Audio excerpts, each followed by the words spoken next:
오늘은 큰 은혜를 받으면 사는 게 쉽다. 큰 은혜를 받으면 사는 게 쉽다라는 제목으로 하나님 말씀 증거하도록 하겠습니다. 처음에 교회의 모습을 보이는 장면이 오늘 본문의 장면입니다. 그 원래의 모습을 회복하는 것이 중요하다, 그런 얘기를 많이 합니다. 그래서 우리가 슬로건으로 초대교회로 돌아가자 이렇게 얘기를 합니다. 초대교회의 특징이 무엇입니까? 외형에 있는 것이 아니라 본질에 있습니다. 본질을 살펴야 됩니다. 복음이 전파되면 교회가 형성됩니다. 교회가 형성되면 반드시 하나됨의 역사가 있다는 거예요. 이 패턴은 바뀌지 않습니다. 우리가 많이 착각하는 것 중에 하나가 뭐냐, 교회를 세우고 난 다음에 말씀을 증거한다 이렇게 생각하는데 그렇지 않습니다. 말씀이 선포되면 교회가 세워지는 겁니다. 교회가 세워지면 반드시 하나됨의 역사가 있다는 것입니다. 도대체 하나됨의 역사가 어떻게 이루어질지 우리 세 가지 개념을 중심으로 살펴보겠습니다. 첫째는 믿음이고, 두 번째는 은혜, 세 번째는 실천, 이런 방향으로 한번 살펴보도록 하겠습니다. 첫 번째는 믿는 무리가 등장하더라 이렇게 설명하고 있습니다. 4장 32절 보십시오. 믿는 무리가 한 마음과 한 뜻이 되어. 그러니까 초대교회에 믿는 무리가 있었다는 것입니다. 다양한 사람들이 교회에 모였습니다. 처음에는 그 성장 배경이 다른 사람들이 모였을 것입니다. 여러 배경의 사람이 모였고, 학력도 높은 사람과 또 많이 배우지 못한 사람들, 또 정서적으로도 또 외향적인 사람, 내향적인 사람들, 또 정치적인 성향에 있어서도 시몬 같은 사람은 그 열심당한이었습니까? 칼 차고 다니는 그런 그 폭력 혁명을 주장했던 사람입니다. 그런 사람부터 시작해서 온건한 사람까지, 또 취미나 인종 다 달랐습니다. 근데 공통점이 하나 있었습니다. 공통점이 뭐예요? 예수를 믿었다라는 거예요. 공통점은 딱 하나입니다. 믿음이라는 공통점을 갖고 있었습니다. 그래서 교회는 믿는 무리입니다. 그러니까 믿음이란 요소가 없으면 일치되는 게 전혀 없는 거, 그게 교회라는 것입니다. 오늘 이 자리에도 예배드린 성도들 보면은 여기 다 다양한 사람들 모여 있지 않습니까? 일단 학력이 다 틀리죠. 학력이 천차만별일 것이고, 또 거기다가 자기가 자라났던 고향, 또 고향도 다 다르다고 생각을 합니다. 또 재산 상태도 다 틀리죠. 부자도 있을 것이고, 중산층도 있을 것이고, 또 그렇지 않은 사람도 있을 거라고 생각을 합니다. 또 정치적인 성향, 큰 차이가 있겠죠. 나이도 이 예배 드리는 분이야 나이가 그렇게 많은 분이 안 계시겠지만, 그래도 적어도 40대부터 시작해서 10대까지 이렇게 다양한 사람들이 모여 있을 거라고 생각을 합니다. 공통점이 뭐예요? 다 다른데 한 가지 공통점이 있습니다. 믿는 것, 믿음에 있어서만은 공통점을 가지고 있더라는 것입니다. 우리가 잘 사는 길에 대해서 관심을 많이 갖습니다. 저는 목회하는 사람이니까 스스로에 대한 질문도 그렇고, 또 후배들이 와서 그런 질문들을 합니다. 도대체 목회를 잘하는 길이 무엇인가? 많은 사람들이 고민하지 않습니까? 그래서 공부를 많이 하는 거다, 유학 가는 거다. 그래서 공부 많이 하고 또 유학도 가고 그렇습니다. 또 어떤 분들은 이렇게 얘기합니다. 좋은 프로그램을 이수하는 거다. 프로그램 잘 이수하면 목회 잘할 수 있다. 그래서 열심히 프로그램 이수하러 다니는 분들이 있습니다. 또 어떤 분들은 좋은 공동체의 경험이 중요하다. 그래서 공동체 생활하는 분들도 있다고 생각을 합니다. 근데 가장 근본적인 게 뭔지 아십니까? 목회 잘하는 비결이 뭐냐? 저는 그렇게 생각합니다. 예수 잘 믿는 것. 예수 잘 믿으면 목회 잘할 수 있다고 생각합니다. 가장 단순한 거예요. 예수님 잘 믿으면 된다는 거예요. 이유가 뭐냐? 우리 요한복음 14장 12절을 보니까 예수님께서 친히 말씀하셨습니다. 내가 진실로 진실로 너에게 이르노니 나를 믿는 자는 내가 하는 일을 그도 할 것이요 또한 그보다 큰 일도 하리니 이는 내가 아버지께로 감이라. 참 초대교회 단순했습니다. 여러 가지 다양한 프로그램이 있었던 거 아닙니다. 딱 한 가지, 예수 잘 믿었습니다. 예수님도 그러잖아요. 나를 믿는 자는 일단은 내가 하는 일을 할 것이고 그보다 더 큰 일도 할 거라고. 실제로 보여줬던 것이 사도행전의 내용들 아닙니까? 예수님이 하셨던 일들 거의 다 했습니다. 그리고 예수님이 하셨던 일보다 겉으로 볼 때 더 큰 일도 하지 않았습니까? 그들에게 무슨 훈련이 있었어요? 무슨 프로그램이 있었어요? 딱 하나죠. 믿었습니다. 예수님 잘 믿었다라는 거예요. 우리도 마찬가지입니다. 예수님 잘 믿으면 돼요. 목회 잘하는 비결, 예수님 잘 믿어야 돼요. 여러분 절 위해서 기도해 줘야 됩니다. 전명훈 목사 예수님 잘 믿게 해달라고, 그죠? 예수님만 잘 믿으면 해결된다는 거예요. 우리가 지금 내일부터 네팔 선교를 떠나게 되는데 도대체 네팔 선교 잘하는 비결이 무엇입니까? 그러면서 분과를 나눴대요. 미술 분과도 있고 음악 분과도 있고 컴퓨터 분과도 있고, 그건 자기 은사대로 나눠서 뛸 뿐이지 사실 선교 잘하기 위한 방법이 뭔지 아십니까? 예수님 잘 믿는 거예요. 예수 잘 믿는 사람이 선교도 제일 잘합니다. 사업하시는 분들 계십니까? 사업 잘하는 비결이 어디 있어요? 예수님 잘 믿으면 됩니다. 사업도 잘 되게 돼 있어요. 가정이 잘 되는 비결이 어디인지 아십니까? 예수님 잘 믿으면 돼요. 예수님께서 우리에게 복잡한 거 요구하지 않았다는 것입니다. 나를 믿는 자, 믿으면 된다는 거예요. 잘 믿으면 그때부터 모든 것이 다 풀린다는 것입니다. 근데 우리는 이상하게도 믿음은 도외시해버리고 자꾸 딴 걸 생각해요. 딴 스펙 쌓는 걸 생각합니다. 그러니까 힘이 없는 거죠. 교회의 본질이 뭔데요? 믿는 무리라니까요. 믿음이 있어야 돼요. 믿는 사람들이 무리로 모여 있는 게 교회예요. 그래서 믿음은 하나도 없는데 그냥 무리예요. 그러니까 무리죠. 무리 데스네. 그죠? 전부 다 무리예요, 무리. 그냥 우리가 믿는 자들이 모여야 되는데 그 믿음이 없이 모여 있으니까 정말 오합지졸이 될 수밖에 없다라는 것입니다. 요한복음 6장 28절 보니까 예수님의 제자들이 와가지고 묻습니다. 우리가 어떻게 하여야 하나님의 일을 하오리까? 심각하게 물었어요. 그랬더니 예수님 대답이 너무 단순합니다. 하나님께서 보내신 일을 믿는 것이 하나님의 일이니라. 뭐 복잡하게 생각하지 마라. 무슨 하나님의 일? 믿는 게 하나님의 일이야. 잘 믿으면 된다. 우리 간단합니다. 그죠? 믿음에서부터 출발할 줄 알아야 된다는 것입니다. 초대교회의 강력함, 뭐 강력함이 아니죠. 초대교회의 생명력, 믿는 데 있었습니다. 우리 잘 믿는 하나님의 백성 되기를 바랍니다. 은퇴하실 정도에 되시는 목사님들 보면 가끔마다 우리 교회와의 관계가 어려워지는 모습을 보고 있지 않습니까? 참 이상했어요. 저렇게 충성스럽게 평생을 보내셨던 분들이 왜 마지막에 가서 교회와의 관계가 저렇게 어려워질까? 이유가 뭐겠습니까? 목표가 좀 잘못됐기 때문이라고 생각합니다. 잘못됐기 때문에 목표 자체가 좀 무리수를 둔 것 같아요. 목회 잘하는 게 목표이기 때문에 그렇습니다. 저도 그래요. 저도 그럴 수 있죠. 저를 포함해서 다 그렇다고 생각합니다. 목회 잘하는 거, 목회 잘하는 내용이 뭐죠? 설교 잘하는 거, 죽어라 설교 준비하고, 또 신방 열심히 신방하고, 부흥을 위해서 혼신의 힘을 다하고, 그게 왜 잘못하는 거겠어요? 목회 잘하는 거. 근데 목회 잘하는 게 목표가 되다 보니까 나이 들어가지고 이제 뭐 교회 법이라든지 제도에 의해서 이렇게 물러나야 되지 않습니까? 그런데 목회가 목표였는데 목회를 그만두라 그러니까 인생의 목표를 잃어버린 거예요. 그렇죠. 목표가 그거니까. 그러니까 상실감이 어마어마하더라는 것입니다. 조금 생각을 달려가지고 우리 목표가 목회가 아니라 예수 믿는 것이 된다 그러면 어려운 게 하나도 없잖아요. 뭐 은퇴하면 예수 안 믿나요? 은퇴해도 예수 믿는 건 전혀 지장이 없잖아요. 우리 목표는 언제나 예수 믿는 게 됩니다. 예수 믿는 게 되면 믿는 자는 전하잖아요. 믿는 분이 은퇴를 하든 어딜 가든 간에 하나님 말씀 증거하는 거 못하겠어요? 전도하면 되잖아요. 말씀 증거하면 되잖아요. 다만 그 교회에서만 안 할 뿐이지 다른 여러 가지 방식을 통해 가지고 말씀 증거하는 게 뭐가 힘들겠습니까? 우리 홍대석의 모든 성도들은 이제 우리의 목표는 예수님 믿는 것이 되길 바랍니다. 그럼 문제 없어요. 뭐 은퇴가 문제가 될 것도 없고 상황의 변화가 문제될 것이 없다는 것입니다. 사업하시는 분들이 있습니까? 사업이 목표가 되면 반드시 허무해집니다. 그죠? 그건 허탈해지게 돼 있어요.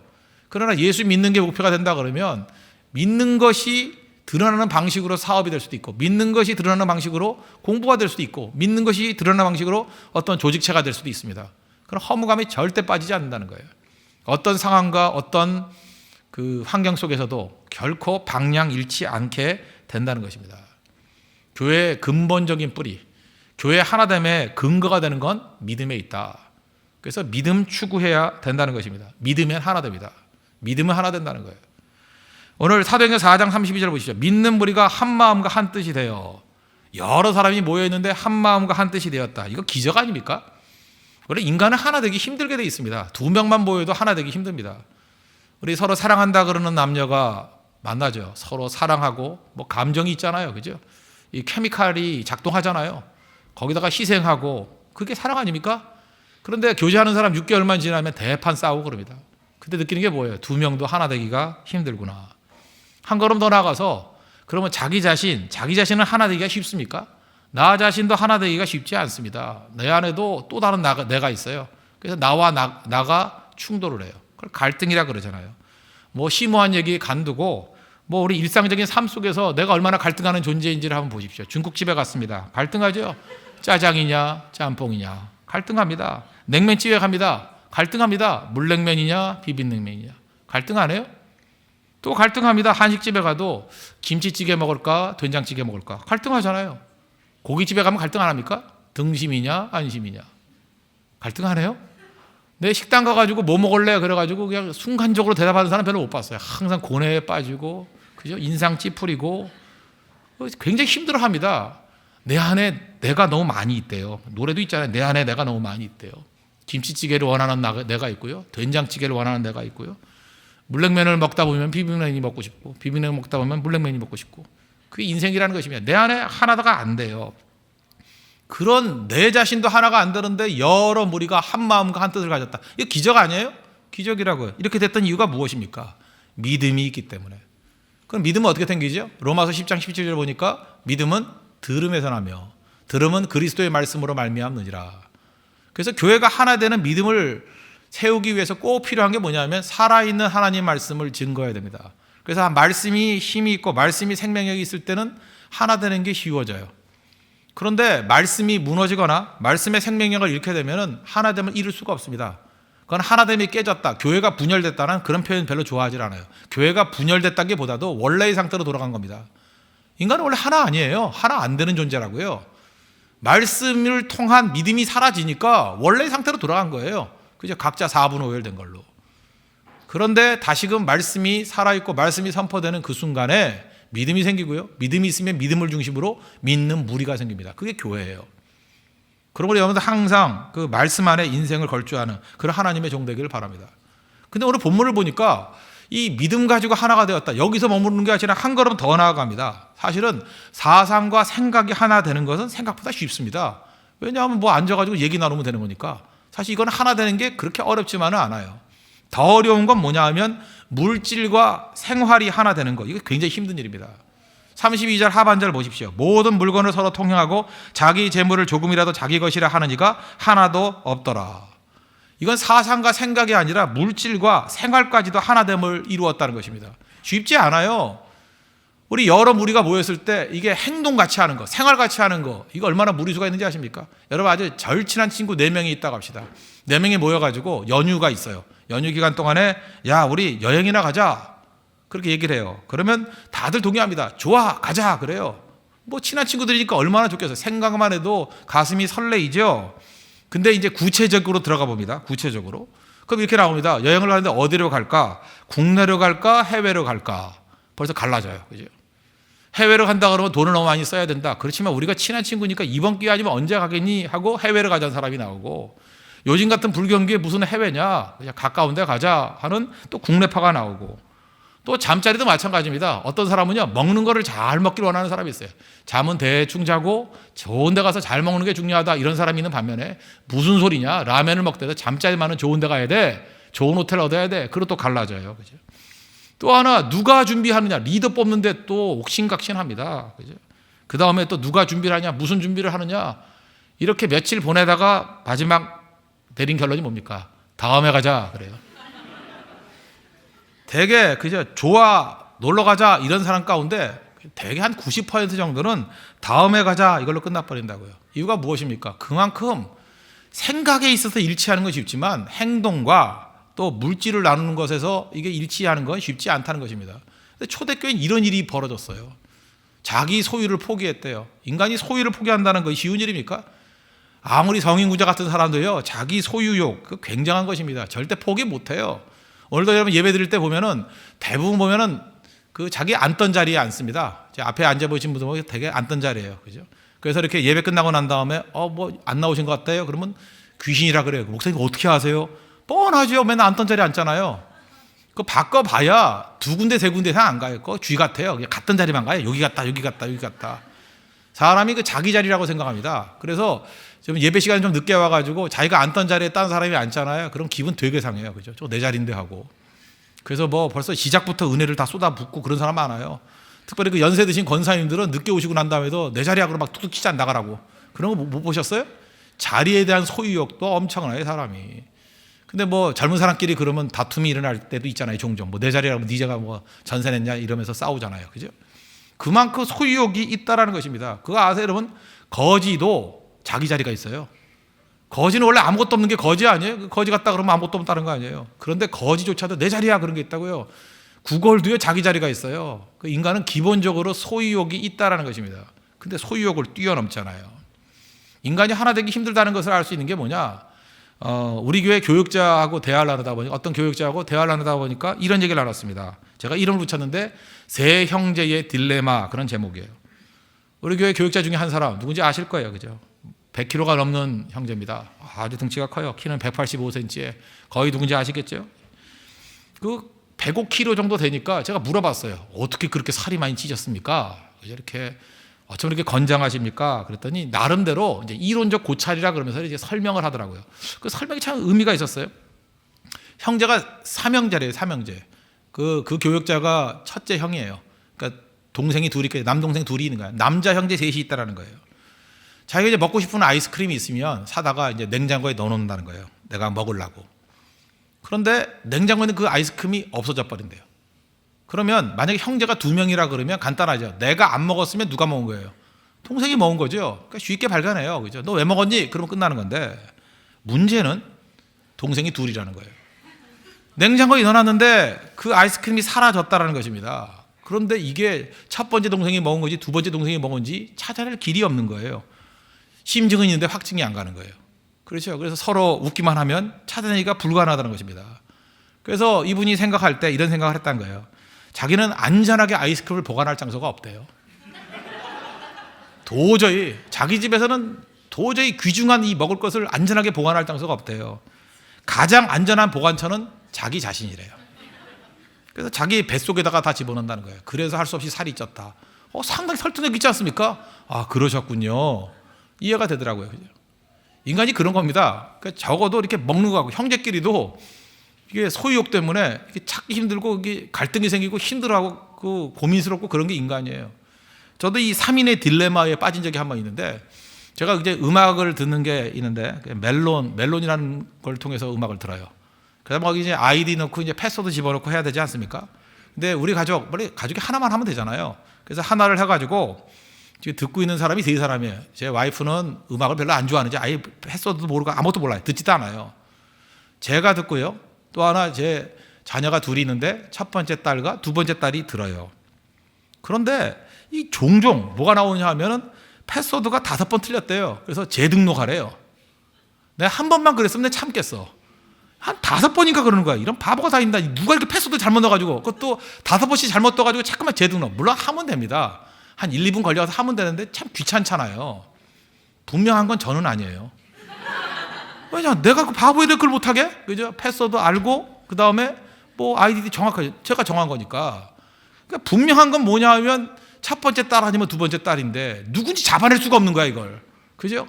누구냐 그랬더니 웃기만 하고 대답을 하네요. 3인의 딜레마. 힘든 거잖아요.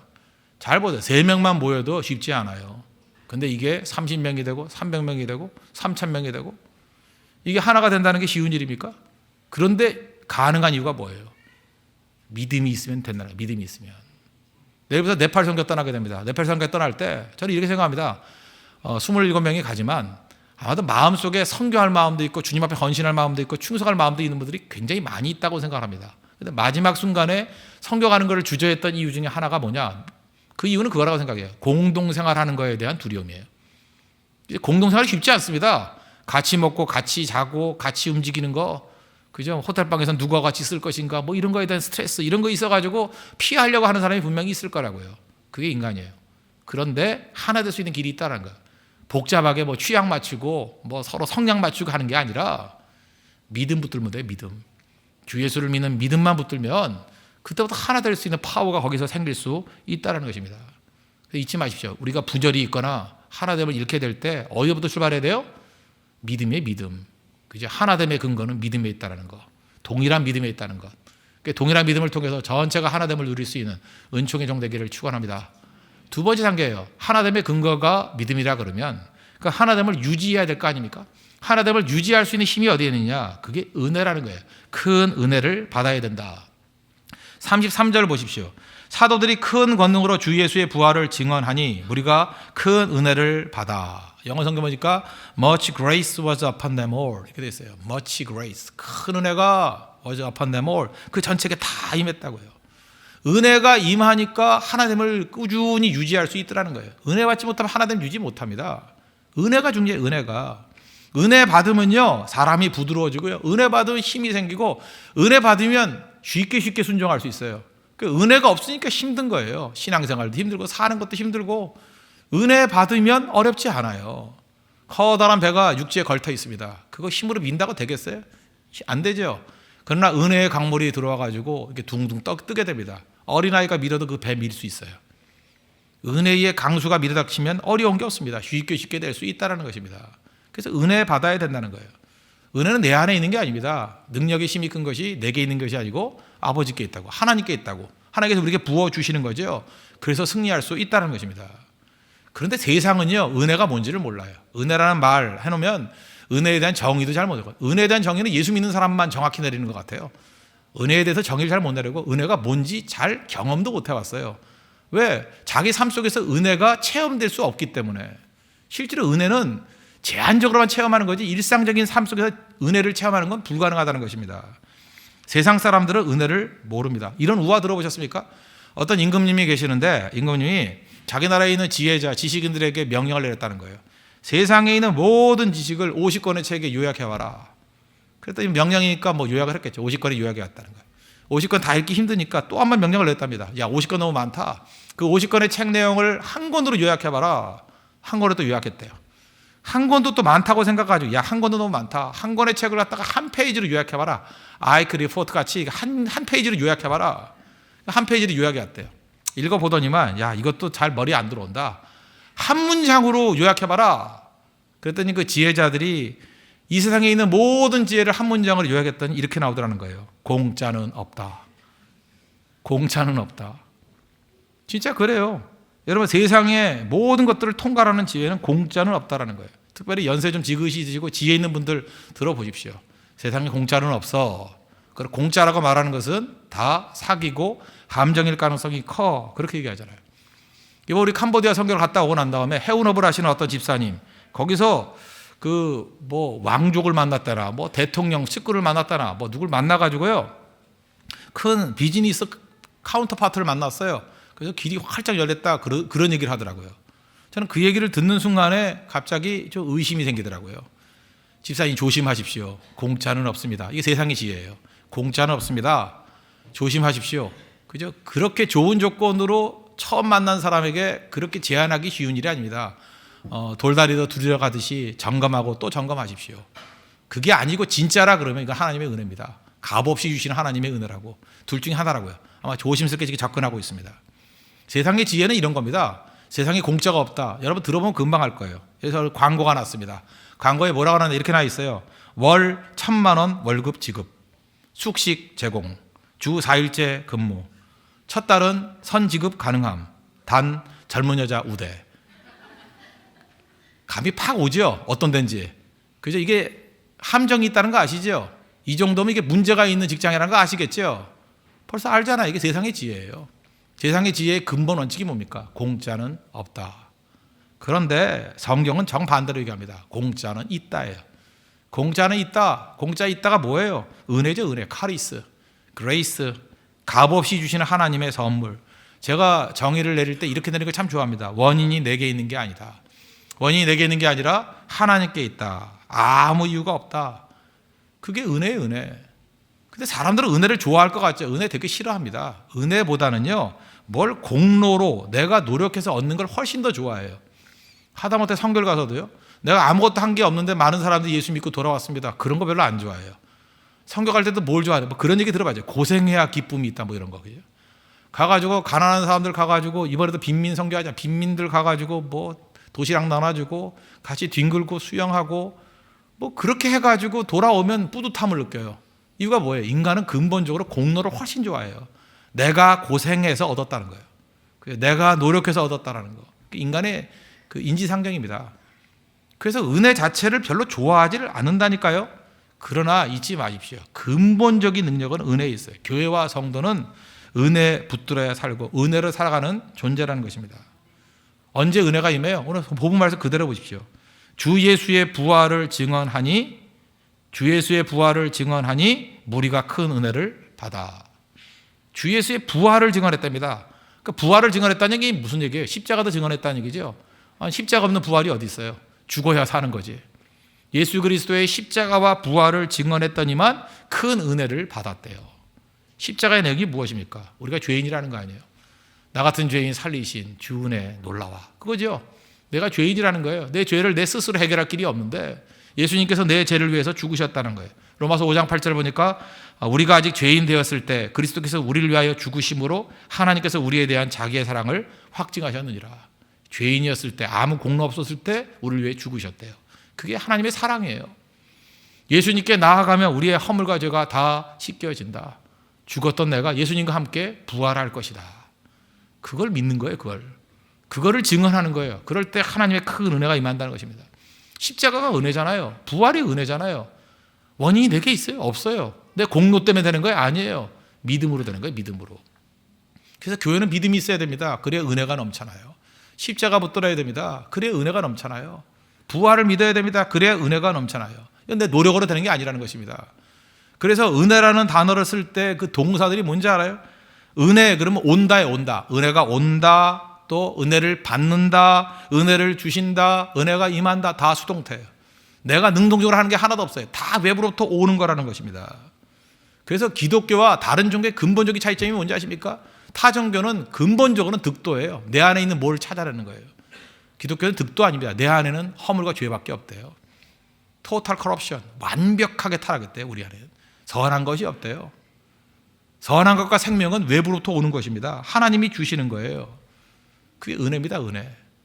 그 은혜를 외치면 그죠? 그때부터 하나님께서 풍성한 것으로 채워주시게 된다는 것입니다. 은혜가 임하면 어떤 일이 벌어지느냐? 일단 두려움이 사라져요. 하나님께서 주신 절대 평안이 임하게 된다는 것입니다. 여러분 사는 가운데 지금도 두려운 분들 계시죠? 왜 두렵습니까? 하나님의 은혜가 필요하기 때문에 그래요. 은혜 받아야 두려움에 이길 수 있어요. 은혜 받아야 참된 평안을 누릴 수 있다라는 것입니다. 그죠? 은혜가 그래서 필요한 거예요. 은혜. 주님이 함께 하신다는 은혜. 주님이 함께 하지 않으면 누가 어떻게 살 수 있겠어요? 중동에서 선교하시는 어떤 선교사님 얘기라 그럽니다. 뭐 중동에서 선교하시니까 그 이슬람권이 뭐 만만치가 않잖아요. 그죠? 언제 발각돼서 또 뭐 감옥에 들어갈지 어떤 때는 순교할지 그 위기 상황에 놓여 있는 데가 그 동네 아닙니까? 그래서 그런 전제를 갖고 질문을 했답니다. 선교사님 힘드시죠? 근데 선교사에 가면서 뭐가 제일 두려우십니까? 이렇게 물어봤대요.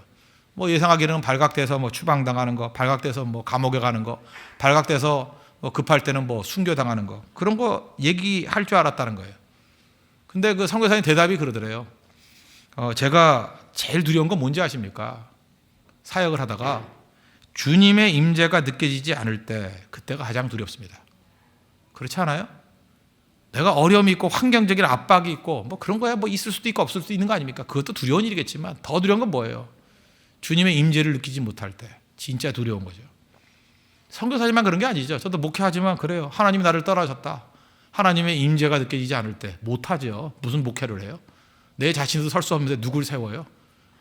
강단에 설 수 없습니다. 그죠? 그거 어떻게 서요? 하나님의 임재를 느끼지 못할 때 그때가 가장 두렵습니다. 범죄했던 다윗이 시편 51편 10절에서 이렇게 고백합니다. 나를 주 앞에서 쫓아내지 마시며. 하나님 함께하는 거 떠나면 안 된다는 거죠.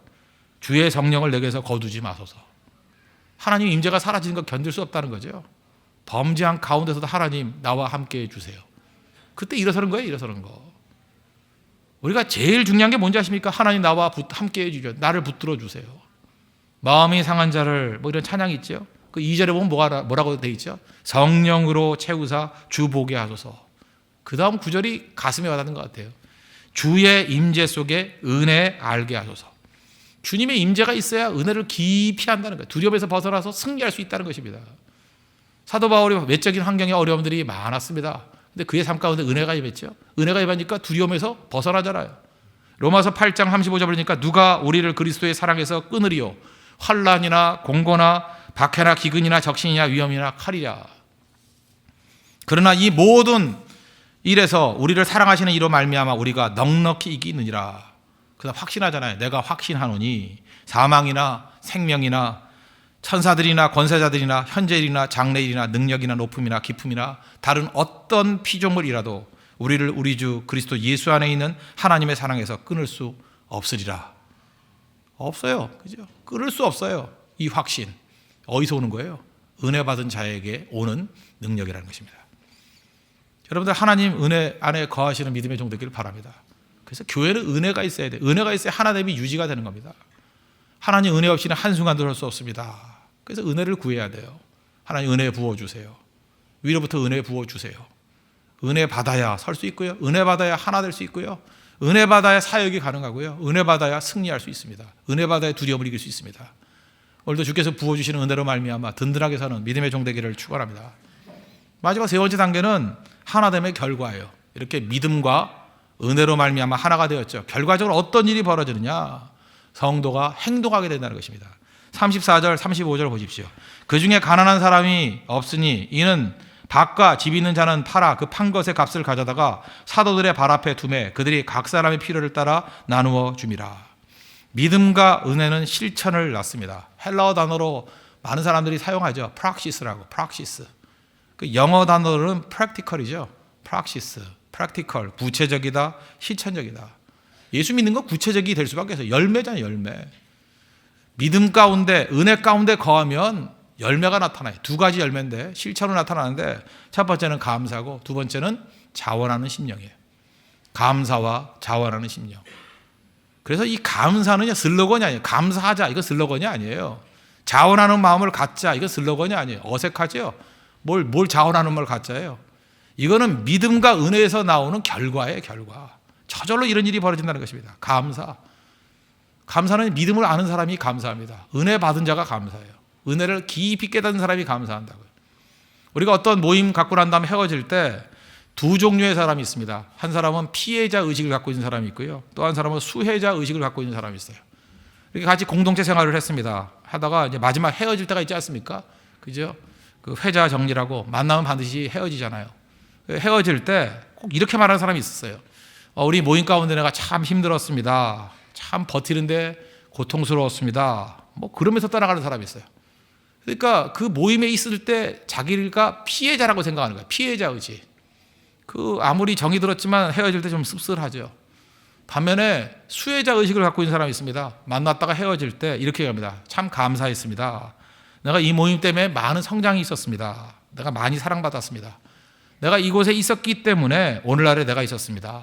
실수도 많았는데 품어주셔서 감사합니다. 아마 내 평생에 여기서 같이 동역했던 것이 평생의 기쁜 추억으로 남을 것입니다. 그럴 때 우리가 기쁨이 있죠. 이유가 뭐예요? 그 사람에게는 수혜자 의식이 있기 때문에 그렇다는 것입니다. 성령이 함께하면요 언제나 수혜자 의식을 갖게 된다는 것입니다. 우리 찬송가 216장 그 성자의 귀한 몸 그 4절에 보면 이런 찬양이 나와요. 만 가지 은혜를 받았으니 내 평생 슬프나 즐거우나 이 몸을 온전히 주님께 바쳐서 주님만 위하여 늘 살겠네. 만 가지 은혜를 받았다고. 내가 호흡하고 있고 내 모든 삶의 모든 것들이 하나님이 주신 은혜입니다. 은혜 의식이에요. 은혜. 수혜자 의식. 요셉을 보십시오. 얼마나 억울한 일 많이 당했습니까? 형들이 뭐 구덩이에 빠뜨려서 팔아먹고 뭐 그냥 그 삶 자체가 억울함과 한한이에요. 근데 피해 의식이 있었습니까? 없었어요. 수혜자 의식이 있었어요. 하나님께서 당신들을 구원하려고 나를 먼저 보냈대요. 나는 고난당한 게 아니라 하나님이 특사로 먼저 보낸 존재래요. 그래서 이 가족과 온 민족을 구원하기 위한 하나님의 첫 번째 열매래요. 수혜자 의식이잖아요. 은혜 얘기하잖아요. 은혜. 내가 은혜를 제일 많이 받은 사람입니다. 이게 크리스찬입니다. 크리스찬은 이런 의식 가지고 있어야 된다는 거예요. 마귀는요 알게 모르게 우리에게 피해 의식을 줍니다. 정말 피해 의식이에요. 누구 때문에 안 된다고 생각해요. 누구 때문에 넘어졌다고 생각하고. 지금부터 12년 전에 나왔던 책이라고 생각하는데 그 세뮤엘 헌팅턴 교수가 쓴 책입니다. 그 문화가 중요하다. Culture Matters라는 책이 있어요. 그죠? 문화가 중요하다. 그 책은 특별히 중남미를 분석했습니다. 중남미가 그 나라 영토도 넓고 자원도 굉장히 많은 나라인데 이상하게 개발 도상 상태에서 벗어나지는 못한다는 거예요. 이유가 뭔가? 그걸 학술적으로 분석을 했습니다. 뭐 편견이 있을지는 모르지만 그래서 상당히 그 호소력이 있다고 생각합니다. 이유가 뭐냐? 문화로 생각했어요. 문화. 이 중남미 사람들은 피해 의식이 있다라는 거예요. 뭐가 안 되는 일이 있으면은 우리가 잘못했기 때문에 안 됐다. 우리가 게을렀기 때문에 안 됐다. 우리가 뭔가를 더 열심히 해야 된다. 이렇게 생각을 안 하고 밤낮 피해 의식 갖는다는 거예요. 제국주의자들 때문에 안 된다. 침략자들 때문에 안 된다. 뭐 그런 식으로 모든 원인을 외부로 돌려버린다는 거예요. 나는 피해자다. 나는 피해자다. 물론 알량한 위로를 받을 수야 있겠죠. 그러나 일어설 수 없다라는 거예요. 그 문화가 깨지기 전에는 중남미 소망 없다가 결론이에요. Culture matters. 우리도 마찬가지입니다. 문화가 중요합니다. 복음적인 문화가 있습니다. 그건 수혜자 의식이에요. 은혜 받은 사람이에요. 우리는 만 가지 은혜를 받은 사람이에요. 제가 일제도 말씀드렸지만 저는 1963년생인데 그때 당시에 제가 자료를 봤습니다. 그 자료를 보니까 전 세계 나라가 162개국으로 돼 있더라고요. 지금은 200국이 넘지만 그때는 나라가 많지 않았던 것 같아요. 우리나라가 1인당 GNP가 162개국 중에 159위더라고. 정말 저는 제가 태어날 때 진짜 거지 같은 나라에서 태어난 거예요. 162개국에 159위예요. 끝에서 세 번째. 내가 끝에서 그 두 나라는 얘기를 안 하겠어요. 부끄러워서 얘기를 안 하겠어요. 그죠? 끝에서 세 번째. 근데 지금 최근에 어떻습니까? 교역량으로 볼 때 세계 10위에서 지금 9위까지 올라갔어요. 교역량이 세계 9위. 이 정도 하나님의 은혜 받은 거 아니에요? 만 가지 은혜를 받은 거 아니에요? 이 받은 은혜를 가지고 이제 해야 될 일이 뭐예요? 섬기고 봉사하고 주를 위해서 헌신하는 그 모습이 있어야 된다는 것입니다. 근데 묘한 건 뭐냐면 마귀는 계속해서 이 많은 걸 누렸음에도 불구하고 다 맞나 봐요. 다 피해의식이 있어요. 이렇게 잘 사는데 피해의식이 있어요. 이게 영적으로 자유롭게 예배할 수 있는데 피해의식이 있어요. 속고 있는 겁니다. 속지 마셔야 됩니다. 우리 은혜 받은 존재예요. 수혜자입니다. 피해자 아니라고요. 하나님 앞에 그 의식으로 일어설 수 있는 믿음의 종 되기를 바랍니다. 그러고 난 다음에 또 하나 있는 게 뭐예요? 자원하는 심령이죠. 자원하는 심령. 여기 34절 35절 다시 읽어보십시오. 그 중에 가난한 사람이 없으니, 여기 동사를 보세요. 이는 밭과 집 있는 자는 파라라는 동사. 그 판 것의 값을 가져다라는 동사. 사도들의 발 앞에 두매라는 동사. 그들이 각 사람의 필요를 따라 나누어 줌이라는 동사. 4개의 동사를 알아요. 파라, 가져다가, 발 앞에 두매, 나누어 줌이라. 보통 사람들은 앞에 두 가지는 다 해요. 파라, 가져다가, 이건 다 잘해요. 그런데 사도들의 발 앞에 두매, 이게 헌금이죠. 그 다음 또 뭐예요? 나누어 줌이라, 구제하는 거. 여기까지는 안 가죠. 많은 사람들 어떻게 해요? 앞에까지 잘해요. 파라, 가져다가, 그 다음 뭐예요? 서랍과 은행에 두매. 그 다음 뭐예요? 자기들만 위해서 쓰더라. 이래 끝나버리는 거죠. 자기가 어리석은 거죠. 하나님께 주신 은혜가 있는데 자원하는 심령으로 쓰임 받아야죠. 헌신해야죠. 왜 하나님께서 다윗을 그렇게 기뻐하셨습니까? 이유가 뭐예요? 하나님께 주신 것에 대해서 기쁨으로 드리면서 헌신하자. 자원하는 마음으로. 다윗을 억지로 하는 게 없어요. 성전 봉헌하면서도 그죠? 짓기는 솔로몬이 졌지만 그 재료들은 다 자기가 헌금한 거 아니에요? 역대상 29장 14절 보니까 나와 내 백성이 무엇이기에 이처럼 즐거운 마음으로 드릴 힘이 있었나이까. 하나님께 드릴 힘조차도 하나님의 은혜라고 생각하잖아요. 내가 드릴 수 있는 게 은혜라는 거예요. 모든 것이 주께로 말미암아 싸우니 우리가 주의 손에서 받은 것으로 주께 드렸을 뿐이니이다. 하나님 얼마나 귀엽겠어요, 그죠? 하나님이 주신 거 받은 것으로 다시 돌려드린 거래요. 그러니까 하나님의 은혜가 넘쳐나는 거죠. 이 모습, 이게 중요한 거죠. 하나님께 쓰임 받는다는 거. 하나님께서 내 돈을 쓰신다. 기쁘지 않아요? 하나님께서 내 은사를 쓰신다. 기쁘지 않아요? 하나님께서 나의 모든 목소리를 사용하신다. 기쁘지 않아요? 우리 지난 주일 저녁에 제가 참전에 김광석 회장님 그 소개를 했죠. 연명 가게 되실 때 공학관이 부족하다 그래서 목사님께서 좀 그 물질적인 여유가 있는 분들 모여가지고 저 거기 좀 도와줬으면 좋겠다. 이 얘기를 듣자마자 이분이 그랬대잖아요. 그런 좋은 일을 갖다가 왜 나누어서 하냐고. 제가 혼자 다 하겠습니다. 그래서 그때 당시에 5억을 헌금했다고 그러죠. 공학관 5억. 그러면서 생각했던 말씀이 뭐예요? 마태복음 21장 3절의 말씀. 만일 누가 무슨 말을 하거든 주가 쓰시겠다 하라. 그분 책 제목이에요. 주가 쓰시겠다 하라. 그리하면 즉시 보내리라. 주가 쓰시겠다 하면 내가 즉시 보내겠습니다. 주가 쓰시겠다 하면 내가 즉시 보내겠습니다. 영광 아니에요, 영광. 전 초등학교 다닐 때 6년 동안 뭐 맨날 반장한 건 아니지만 제 기억에 한 2번쯤은 했던 것 같아요. 3번인가? 2번인가? 키 크다고 반장시킨 것 같아요. 그죠? 근데 그때 제일 기쁨이 뭔지 아십니까? 우리 선생님이 나에게 심부름을 시키는 거예요. 지금 생각하니까 그 쓸데없는 그 종로로 한 건데 그때 그게 그렇게 기뻤어요. 선생님이 저를 불러가지고 옆반 선생님 갖다 주래요. 그 뭐 양말 같은 거 맨날 갖다 줘서 양말 뭐 갖다 주고 또 뭐 이렇게 무거운 거 들고 오고 맨날. 근데 그게 그렇게 기쁨이었어요. 선생님이 저를 부를 때 영광스럽게 일어나가지고 왜 부르셨습니까? 뛰어가고 선생님이 양말 두고 옆에 있는 반 선생님한테 갖다 줄 때 문을 탁 여는 순간에 그 학생들이 다 날 쳐다볼 때 오 영광 할렐루야 그죠? 막 영광을 느꼈어요. 여기 있습니다 양말. 그리고 돌아올 때 뿌듯함. 이건 딱 하나예요. 선생님께 쓰임 받았다라는 거. 선생님께 쓰임 받았다는 거. 선생님께 쓰임 받는 게 하찮다 그런 얘기가 아니에요. 그것도 귀한 거죠. 선생님 존경해야죠. 그런데 하나님이 나를 사용해요. 하나님이 우리를 사용해요.